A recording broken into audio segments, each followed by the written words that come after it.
Before I get started, I need to let you know that this video contains some sensitive topics such as self-harm, abuse, eating disorders, and depression. Please be warned. Queer cinema. It's fascinating. It takes the genres they work within and shows them from a unique perspective, resulting in some incredible and unique films being made. If you are interested, I have a list of great examples of queer cinema that I will link below. Anyway, the most interesting type of queer cinema to me is queer horror. And somewhat recently, we got what I think is one of the best queer horror films ever made. I Saw the TV Glow. When this was released in 2024, it had such a strong impact on so many people and stood as a monumental film in the history of queer cinema. Its message and execution are both incredible, and after seeing it, it made it into my top 200 favourite films of all time. A powerfully depicted trans allegory surrounded by a beautifully mind-bending horror film that feels inspired by similarly bizarre projects like Twin Peaks, Donnie Darko, and Eraserhead. But this is not the first film to successfully demonstrate a powerful trans allegory. There is another, a particularly well-known and beloved sci-fi film, The Matrix. Today I want to compare and contrast I Saw the TV Glow and The Matrix. I want to talk about their messaging and themes and how effectively they were portrayed and the connection that I think they both share. But first, a little history and brief summary of both films.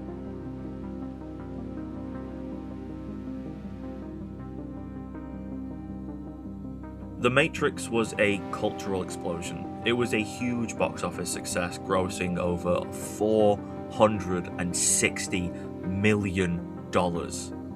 And it did spark some paranoia amongst many that we were also inside the Matrix. Released in 1999, it was timed pretty well to coincide with the Y2K panic. Directed by the Wachowski sisters, who at the time were not out as trans, but since coming out, their film has been reinterpreted as a trans allegory, and Lily Wachowski, when asked about the trans rep within the film, was quoted as saying, "Yes, it's a trans allegory. It was made by two closeted trans women. How could it not be?" That representation was unintended when they made the film, which is fascinating to me because looking over the elements of the story that stand as the strongest parts of that allegory, it's like they were subconsciously expressing themselves through their work. And it didn't make full sense until they did come out. The Matrix tells the story of Thomas Anderson, a hacker nicknamed Neo. After stumbling across information on something called the Matrix, he's tracked down and hunted by mysterious agents.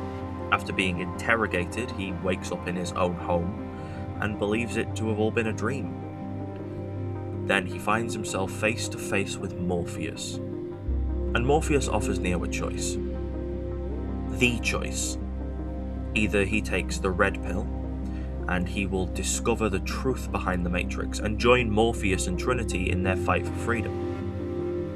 Or he can take the blue pill, and he will forget everything and return back to the life he was living.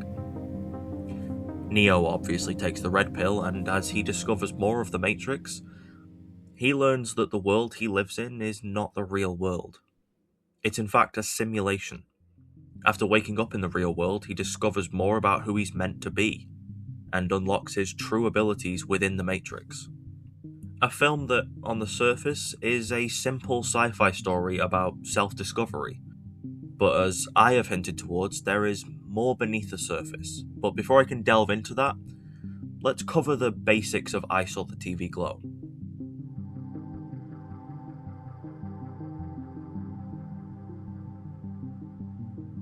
I Saw the TV Glow. As I mentioned, this film resonated with so many people on a very deep and personal level, myself included. I Saw the TV Glow is a fascinating depiction of the gender dysphoria experience, told within a bizarre and dream-bending world. It feels frighteningly familiar to many queer experiences, especially to those who grew up in an area where their queerness was not accepted. The story follows Owen, who is introduced to a TV show by his friend Maddie.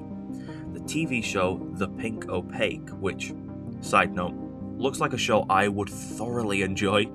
Anyway, after watching this TV show, Owen's perspective on the world and his life within it changes. The world starts to feel overwhelming, and it's heavily implied that Owen has always felt excluded and isolated. And this show and the shared experiences with Maddie seem to shift his view of reality. Maddie plans to run away and wants Owen to join her, but he can't bring himself to join her, so she leaves without him.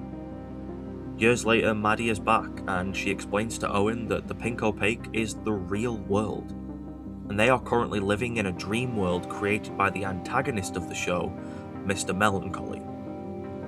After Maddie tries to convince Owen that they are not themselves, the real them are actually the characters Isabel and Tara from the pink opaque, Owen leaves and continues his life as it was.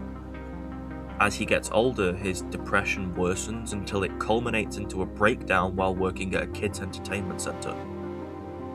Owen seemingly accepts the truth and panics that he's dying, knowing that the real him is dying in the real world, but after locking himself in the bathroom and cutting himself open, he quietly returns to the party, apologizes for the breakdown, seemingly continuing his life of depression and fear.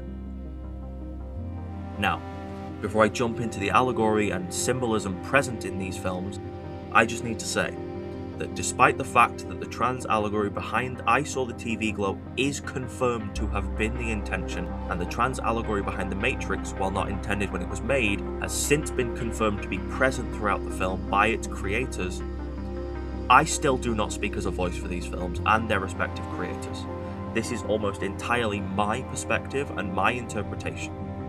Bearing that in mind, let's move on.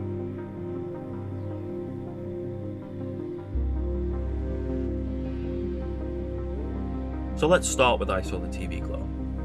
The representation and symbolism is fairly obvious in this film. That's not to say that there is no subtlety to it. It's done in some really cool and clever ways, but it definitely doesn't try and hide its message. Before I cover the symbolism in the story, let's just talk about the visuals for a second. There are several uses of the trans pride flag and also some interesting use of those colours individually. There's a heavy use of blue when Owen is forced to remain in his current masculine life. A great example of this being his almost entirely blue wardrobe while he's in denial, whereas the use of pink shows the moment where Owen is given the freedom and space to be who he truly is, which is why the parts of the story that involve Maddie are usually coated in pink. His wardrobe also shifts to pink as he slowly adventures on this journey of self-discovery. Then there's this scene. As Owen walks through the school, he's closed off and small. But when he makes it to this hallway, the blue light on one side is weaker while the pink is strong, it's shining through. Owen is walking through the pink, and as he does, he seems to be uplifted. He's walking tall, he's more confident. The blue representing his forced life as a boy, and the pink representing him getting closer to his true life as Isabel. And this scene, it's small and simple, but the way he dissolves the blue candy floss, blue has been established as representing the forced life as a boy, and the way he's slowly breaking it down, but we don't see him get rid of it all, showing that he won't reach that final truth and happiness. And then there's the connection that Maddie and Owen share that revolves around the pink opaque, which I don't think is a coincidence. And while I'm talking about the visual elements, I think that's a perfect time to segue into the pink opaque. There's so much to talk about with this fictional TV show, so let's start with this scene where Maddie asks Owen how he remembers watching the show, implying that the memories may be tainted, which could be interpreted as representing the way that the trauma experienced by trans people who live in unsupportive environments feel separate from their memories of childhood. The memories of this child that they don't recognize as themselves, which is expanded on when Maddie asks if Owen feels like he isn't in his own body, and asks if he feels like he is watching himself from an exterior perspective, like watching a character in a TV show. which develops that idea of feeling disconnected from yourself because the you that everyone else sees is not the you that feels right, and also connects to the dissociative feelings experienced by many people experiencing gender dysphoria. Now, to look back towards the visual elements, The Pink Opaque is a haunting show with some terrifying visuals. Or is it? When Owen revisits the show later in life, it feels lower quality, lower budget. It's not the twisted and bizarre show he remembers. Why is that? It could be interpreted that this is a common experience for many people, revisiting something you loved as a child to realise that it maybe wasn't the masterpiece you once thought it was. Maybe your imagination did a lot of the heavy lifting towards your enjoyment of it. But I think that within the context of Owen's story, this shift in style of the show serves a deeper meaning. I think it's safe to say that this change contributes to that feeling of disassociation that I mentioned before, showing that Owen's memories of childhood are distorted and warped, possibly through the issues and damage to Owen's mental health after living in an environment where he doesn't feel accepted.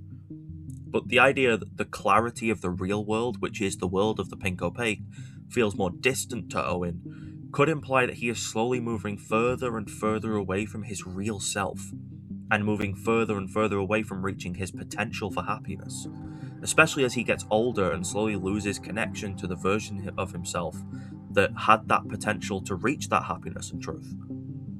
It could also be interpreted that Owen's new view of the Pink Opaque being one of disappointment and seeing the show as less than good is false. Maybe the show hasn't changed. Maybe Owen is forcing himself to see it as underwhelming. Maybe he's feeling pressure to avoid the enjoyment he once found in the show. Similar to how a lot of trans people experience pressure to avoid being openly themselves. The fact that Owen's view of his childhood memories is warped and wrong is one of the most significant aspects of this story. Not only is it a familiar experience for many trans and queer people everywhere to have a loose grasp over their repressed childhood memories, but that is a similar experience shared by victims of trauma, abuse, and neglect, and unfortunately, an abusive and neglectful childhood is the reality for a lot of queer people, living with people who don't accept who they really are. And we see that dynamic between Owen and Fred fucking Durst. Yep, Owen's father is played by Fred Durst. Ladies and gentlemen, introducing the chocolate starfish! But on a more serious note, Owen's father constantly makes comments about the way that Owen isn't masculine enough, hinting towards Owen's true self as a trans woman, and his shift away from the masculine life forced onto Owen by his father. This also creates an environment where Owen doesn't feel safe to be who he really is, which contributes to the internal torture experienced throughout the story, which also gives Owen and Maddie a shared experience, as it's revealed that Maddie is being abused by her stepdad, and as an open lesbian we can assume that her queerness has something to do with her abusive stepfather and unsafe home life, adding more weight to her desire to leave.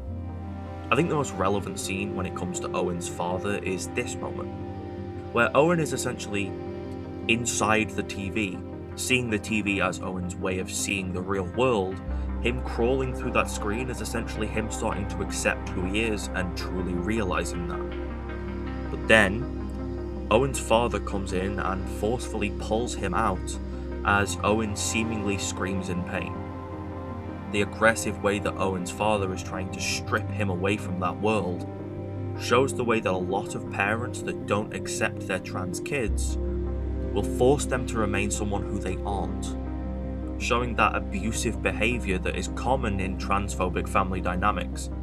And I think the fact that this is framed as Owen being in danger and his father saving him contributes to the idea that a lot of transphobic people do think that they are helping trans people by bullying them out of being trans, by abusing them, by terrifying them, by threatening them, by making laws that make living their lives impossible.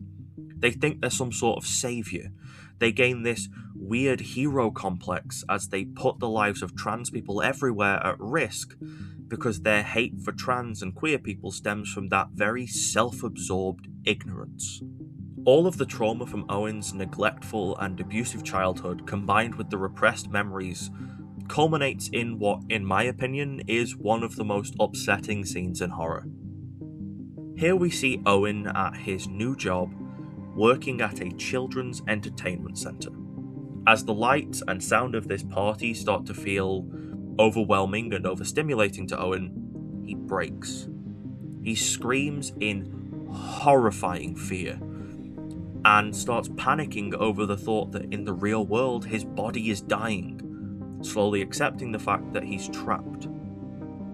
The idea that his real body is dying is only developed further by the fact that his body in this horrifying nightmare world seems to be decaying. He seems weaker, his lips are chapped, the way he holds himself, he seems more frail and almost smaller, as if he's trying to avoid being perceived, shrinking down to feel like he has less of a place in the world, or perhaps because he feels like he already has less of a place in the world. And then, as he screams, everyone else drops. They fall silent, as if they've just been turned off, as if they're not real and they just lost power.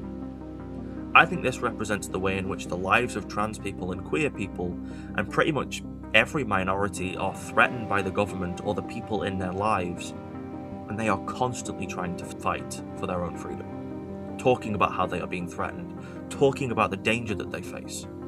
Owen represents those people, the people trying to raise awareness for the dangers in their lives, and the partygoers represent the ignorant people that pretend that stuff isn't happening. The way that trans people will try to talk about the struggles they are facing because of the systems in place, and people just don't acknowledge it, because it's not directly affecting them, so they don't care. Emphasized by the way that Owen screams, "Help me, I'm dying right now."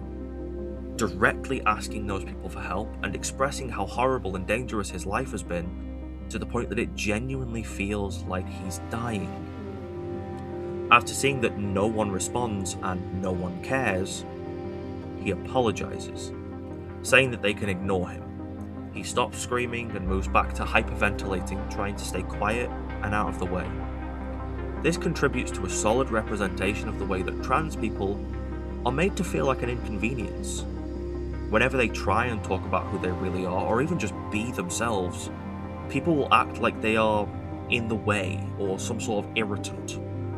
And Owen has internalized that, and it becomes his almost instant reaction to apologize for his own suffering. This is then followed by a scene where Owen opens himself up and sees a TV inside, showing that connection to his real self, which was represented by the pink opaque on TV, and showing that it's still inside him. It's fundamentally a part of him. Which, to look back at a previous moment in the film, a similar connection to that idea is this scene where Owen is seen wearing a dress, and the sky is depicted to be in the style of the show The Pink Opaque, showing that Owen, presenting more feminine, linked him back to his real self, because that's who he truly is inside. When he embraces that, he gets to see parts of the real world shining back again.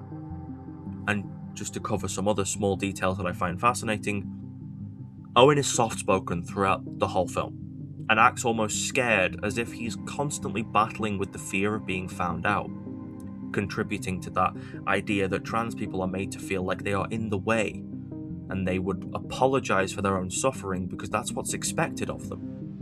There are also several nods and hints towards themes of self-harm and eating disorders, such as the way that Owen reveals the truth inside himself by cutting himself.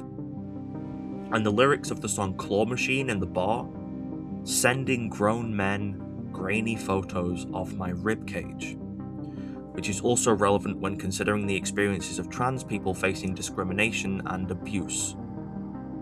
There are two versions of I Saw the TV Glow. There's the story that you are shown, and then there's the story it represents.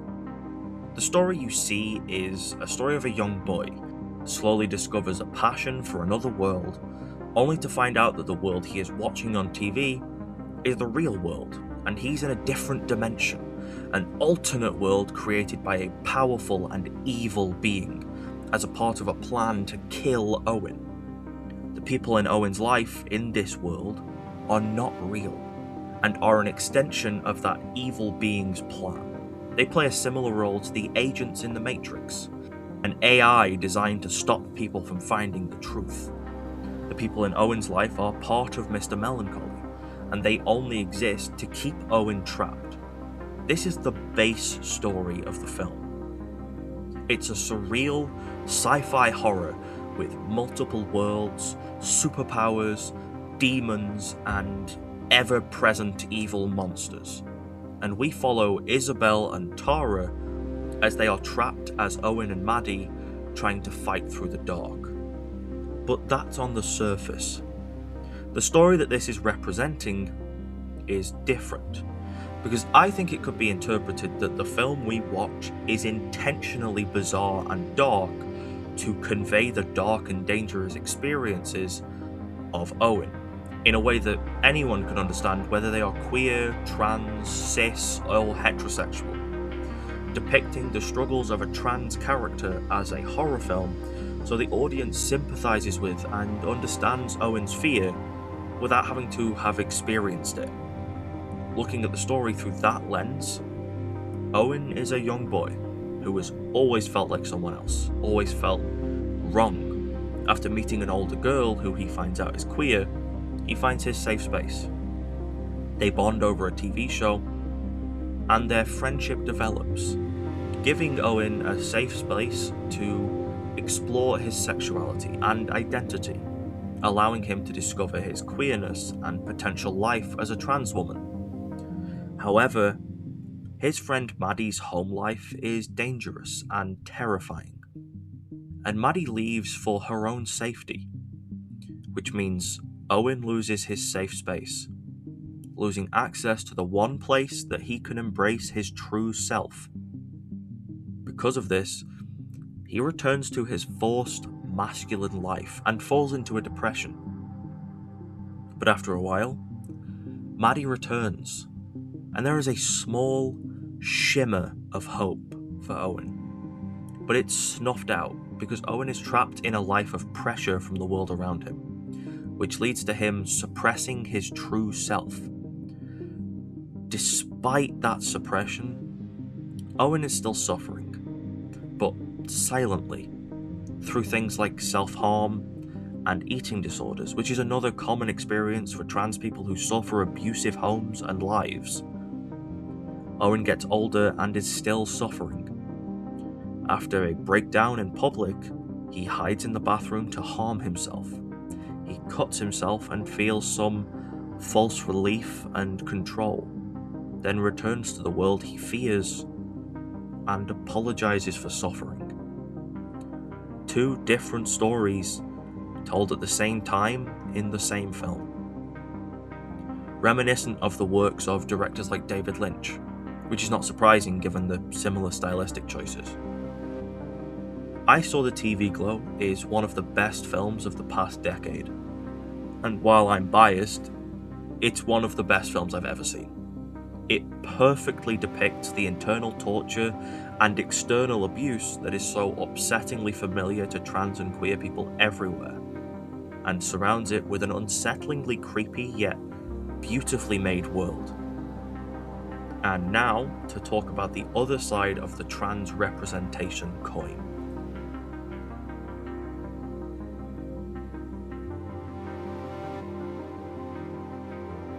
Now, while there is a lot to talk about when it comes to trans representation in The Matrix, I will warn you that there's going to be less than there is in I Saw the TV Glow, which is to be expected. One of these films was made with the full intention of representing the trans experience and living with gender dysphoria, whereas the other was unintended.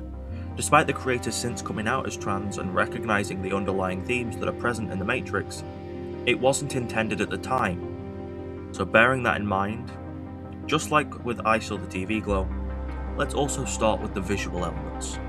While inside the Matrix, the world is viewed through this green filter. This is a solid hint to this world being a simulation. that classic green colouring associated with computers, especially in the era of 90s cinema, but this is a simple way to indicate that the world we see in the Matrix is not real. That green filter is then removed when we're back in reality. So, to break down the allegory present in the Matrix, I'm just going to get started. Neo, just like the other characters like Trinity and Morpheus, as they wake up to find their true selves, they abandon their names and they start going by their chosen names, which Neo was already doing in some capacity, just not in his normal life. In his job and to the people around him, he is Thomas Anderson, because they would not know or accept him as Neo. But while still living that normal, boring life, he has an escape. Similar to Owen's escape in the I Saw the TV Globe with Maddie and the Pink Opaque, Neo's escape is his life in computer hacking and the people he talks to online. And in that world, he goes by Neo, the one place in his life where he could be who he really is. Many trans people understand and often describe the feeling of having to hide who they are as being trapped. And I think that idea is represented here through a specific quote from Morpheus. Like everyone else, you were born into bondage, into a prison that you cannot taste or see or touch, a prison for your mind. However, the internal prison is not the only way in which trans people feel trapped, and it's not the only way that the characters in the Matrix are trapped. In both cases, they are trapped by the people around them. In the Matrix, a large part of the threat is the fact that anyone, anywhere, could be an agent. Anyone and everyone is a potential threat. And that, to me, represents the way that the harsh reality for trans and queer people everywhere is not knowing who they can trust. Because someone you've known for your whole life, family, friends, anyone, can change from that familiar and trusted face to a face of hatred. A depressing experience that queer and trans people everywhere are familiar with. It's the experience of people turning their back on you after you come out.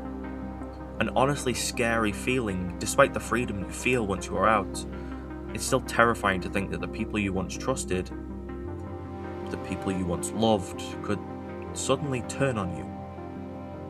And a large contributing factor to the reason that is so common is the way that the current system treats and views trans people, queer people, disabled people, racial minorities, basically anyone that doesn't fall under the cis-het white male view of the world. And even when people start to realise that there could be a problem, they don't want to admit that they may have been brainwashed, they may have been indoctrinated, and that denial stems from fear. This is acknowledged in the film by Morpheus when he then explains to Neo that the very minds of the people we are trying to save, but until we do, these people are still a part of that system, and that makes them our enemy. You have to understand, most of these people are not ready to be unplugged, and most of them are so inured, so hopelessly dependent on that system, that they will fight to protect it. Honestly, I could talk for hours about Morpheus' dialogue. So much of it is so well written and perfectly encapsulates the inner feelings of trans people everywhere, and it's so applicable to pretty much anyone. I could see this film being easily applied to any queer person, anyone who's neurodivergent, basically anyone who feels like the person they truly are inside has to be hidden because the world around them would not accept it. One quote I have to mention is, "You are here because you know something. What you know you can't explain, but you feel it. You felt it your entire life, that there's something wrong with the world. You don't know what it is, but it's there, like a splinter in your mind, driving you mad.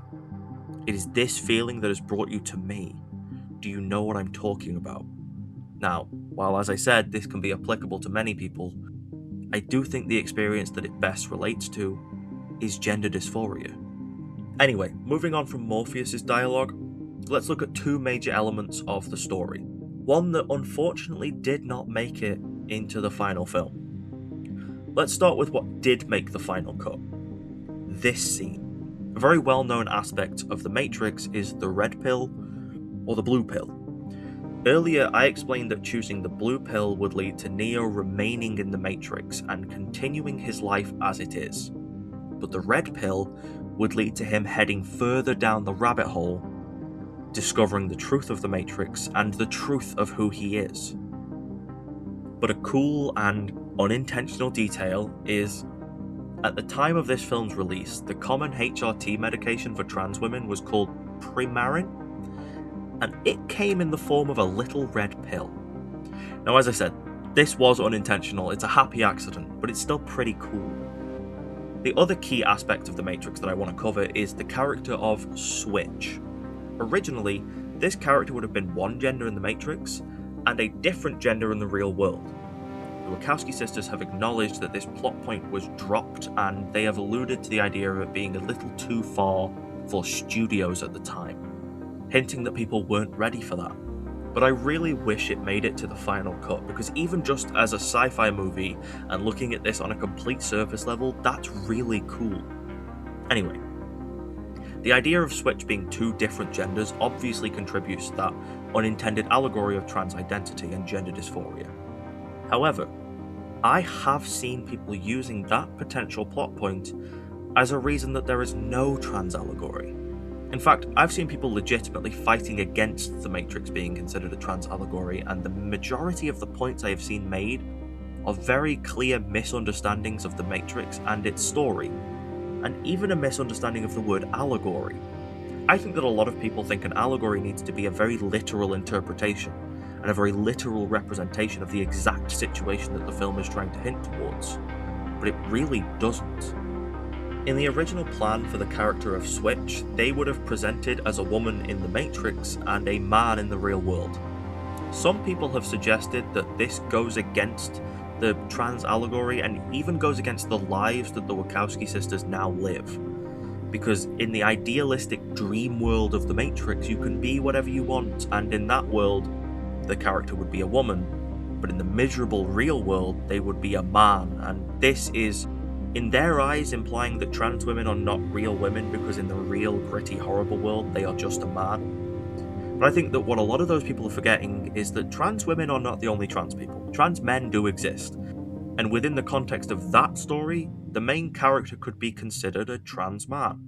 The other key misunderstanding there is the idea that the Matrix is a dreamlike world, which it really isn't. It represents how our world is right now. The world in the Matrix is almost identical to the world we live in right now, and the world we live in now is very far from dreamlike. Inequality still exists, violence and crime still exist, people are still exploited. How's that dreamlike? The idea that within the Matrix you can be whatever you want? No, you can't. That's literally the point of the movie. Even without the trans allegory, within the Matrix you cannot be who you want. You cannot do what you want. You are controlled, and the world you live in is controlled.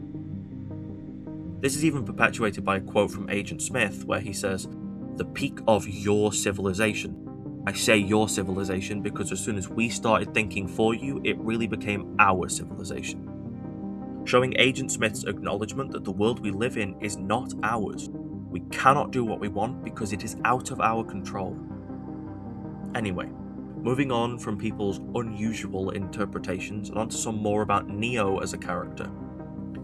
Obviously, it's clear that Neo undergoes a transformation between the version of him within the Matrix and the version of him within the real world. His persona that he used while he was a computer hacker becomes the real him. He adopts his chosen name and his chosen life.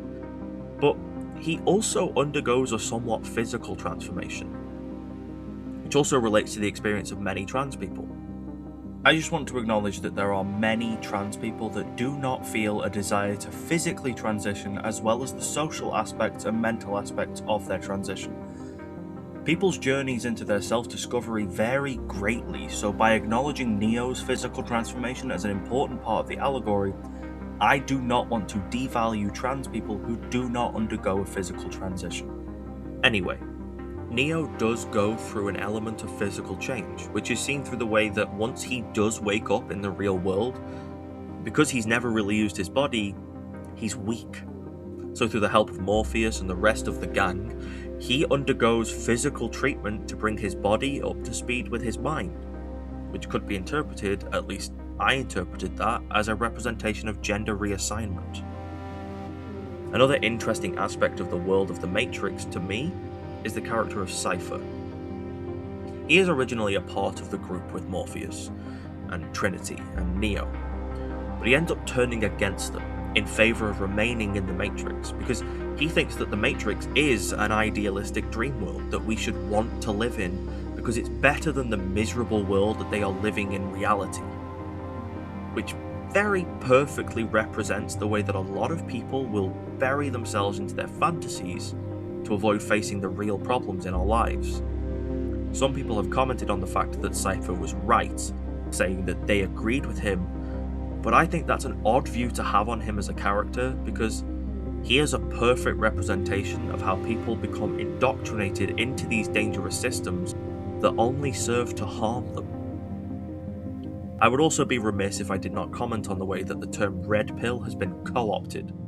Red pill has since been associated with incel culture and the idea of escaping the brainwashing of feminism and woke ideologies, which I just think is really ironic given the fact that this film was not only directed and written by two closeted trans women, but also does stand as an allegory for gender dysphoria and the trans experience, and the red pill would be waking up away from that indoctrination that these incels are a part of.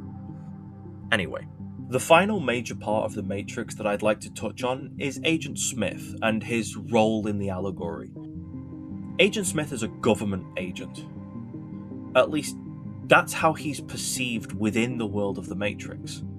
In reality, he's an AI, designed to sustain the illusion of the world presented to us. It's mentioned that originally humanity was given everything they wanted within the simulation, but that resulted in chaos. So they created the Matrix as we know it because it was the most effective way to sustain order.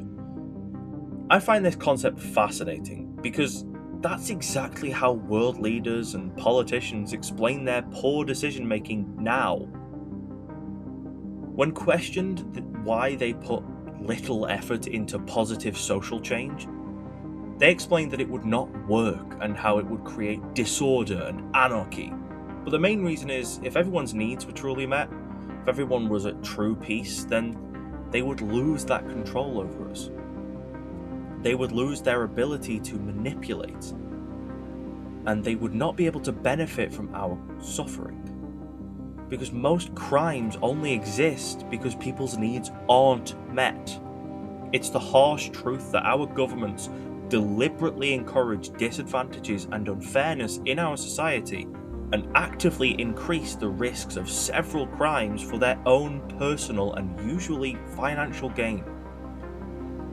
Whether that's through creating reasons to increase funding into their military and, by extension, making money from war, or if that's creating and pushing drug crimes in low-income areas and their false war on drugs, whilst at the same time pushing minorities into those low-income areas to justify increasing policing in areas with a larger population of racial minorities, to justify increasing policing towards minorities without facing the repercussions of their racism.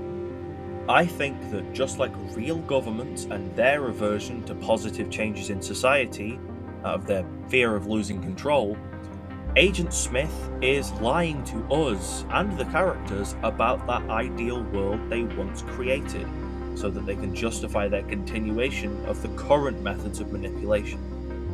Manipulation that inhibits freedom, self-expression, and self-discovery, things that Neo, Trinity, and the others achieve once they discover the real world. Linking back to the allegory, this would represent the way that governments and organizations will introduce policies and laws to inhibit the freedom of trans people to prevent them from accessing that journey of self-discovery, all in the name of control and order. I think that original ideal world that they claim to have created never existed. It's a lie so they can justify what they're doing now. If they explain that we can't do what the right thing is because it didn't work, people would believe that. People cling to the system that we have now because they think it's the only option. And if they reinforce that by telling you a false truth of some history of chaos, people are more likely to just accept what's currently being done.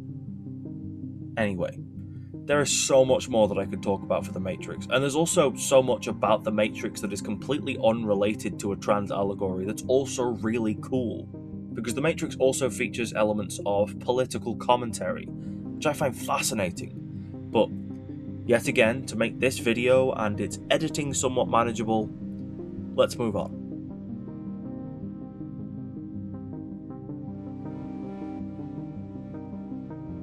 So what's the connection here? Technically there isn't one, and that's how they are connected. They depict two different elements of experiencing gender dysphoria and the trans experience as a whole, and they depict those elements in two different ways. And as a result, they play as two sides of the same coin. Obviously there's the connection in the sense that they both stand as trans allegories and both have similar plot elements, especially in the way that The Matrix having the original intention of Switch being a different gender in the real world, and I Saw the TV Glow having that plot point as a prominent part of its story. Now, just like every video I have made and every video I will make, I need to clarify again that this is my interpretation. I don't speak as a voice for the people that made these films and worked on these films. I do not speak on their behalf. I can confirm that the trans representation and allegory behind I Saw the TV Glow was intended, and I wholeheartedly believe that a lot of the stuff I identified as part of the allegory in this video was intended. I can also confirm that the allegory behind The Matrix was not intended on release, but since then, both of the Wachowski sisters who wrote and directed The Matrix have acknowledged the existence of that allegory and agree with its presence in the film. But that does not change the fact that your interpretation is important too. As I mentioned in my David Lynch video, I think the audience interpretation is just as important as the intention behind the film. Both of these films could speak to experiences outside of their intended allegories, so do not see this video as me telling you that this is what you must think about these films, because if these apply to different aspects of your life, then that matters just as much.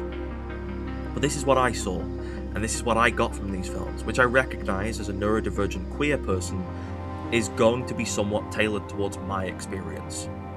Anyway, as I said, they are two sides of the same trans identity coin, and whilst being connected through the allegories and the plot points that I mentioned, they do depict the allegories in very different ways. I Saw the TV Glow presents the experience of gender dysphoria and being forced to hide your trans identity as a horrifying experience of self-torture and pain. It does this through a mind-bending and incredibly bizarre, horrifying world that our main character is trapped in, and shows the abusive and manipulative behaviour of the people around them. It demonstrates this in some legitimately unsettling ways, showing the suffering that people experience when they are in an environment where they are not accepted for who they are, and presenting that to the audience through understandably horrifying circumstances. It's on a very personal level. However, The Matrix presents this similar experience in a very different light. Don't get me wrong, there is still a very good demonstration of the suffering and difficulties that are experienced through gender dysphoria and the lack of acceptance in those people's lives. But instead of presenting it as an internal torture and a painful experience, it's instead presented as a societal conflict. The Matrix demonstrates the way in which society contributes to that pain and the suffering of trans people and queer people everywhere, whereas I Saw the TV Glow demonstrates the internal feelings that those trans people are experiencing through those events. Individually, these films both stand as great representations of gender dysphoria and the trans experience, but together, they stand as the perfect combined representation. I Saw the TV Glow shows the depressive and painful life that someone can experience when their trans identity is not accepted, and they are abused and neglected because of that. whereas The Matrix shows the freedom and power that you can feel when you are in an environment when you are accepted for who you are. Owen in I Saw the TV Glow is presented as frail, in agony and alone. His story never leaves that painful place. Despite getting so close to that freedom that he desires, he never quite reaches it, and as a result, lives a life where he is unsatisfied and isolated. Whereas Neo's story is presented as a heroic one. He is shown to have purpose, and that purpose is gained once he becomes his true self, once he throws away his forced life and accepts his true identity, and this is shown through the power that he gains and the acceptance that he gains from his peers. I Saw the TV Glow represents the difficult and challenging experience that is faced by trans people while they are not in a space where they can come out. But The Matrix can demonstrate the euphoric experience that you will gain once you have that freedom. The unfortunate thing is, a lot of trans people don't have that freedom. A lot of trans people won't get that freedom because the world we live in right now, it's filled with people like Cypher, who will fight to support that system that doesn't even have his own best interest at heart. The world is filled with people like Owen's dad, who think that they are helping their family and friends by neglecting and abusing them, rather than just accepting them. And until something fundamental about those attitudes changes, these stories will remain upsettingly familiar experiences for many trans people around the world.